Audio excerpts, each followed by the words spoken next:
Dan dəyən şəkilçisinin leksik yoxsa qrammatik olduğunu necə müəyyən edək? Bunun çox asan bir üsulu vardır. Yəni mən onu burada sizə başa salacağam. Birinci qaydamız ondan ibarətdir ki, əgər biz sözə sual verərkən sualın içində dan və yaxud da dən şəkilçisini eşidiriksə, bu zaman avtomatik formada qrammatik şəkilçidir. Küçədən keçdim. Küçədən sözünə biz sual versək, hansı sualı qəbul edir? Haradan? Baxın, haradan sözündə, sualında daha doğrusu biz dan şəkilçisini eşidirik. Və yaxud da səndən soruşdu. Kimdən? Yenə də kimdən sualında da biz dən hissəsini eşitdik.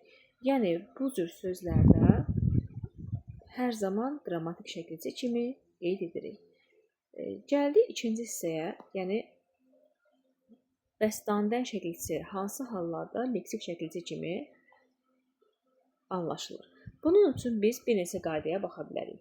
Məsələn, birinci qayda kimi deyə bilərik ki, bəzi qab mənalı sözlərdə, qab bildirən sözlərdə biz bunu avtomatik leksik şəkilçi kimi qəbul edirik.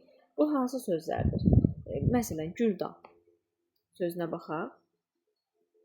Biz bunu Güldan sözünə sual versək, ilk növbədə sual verəndə hansı sualı qəbul edir?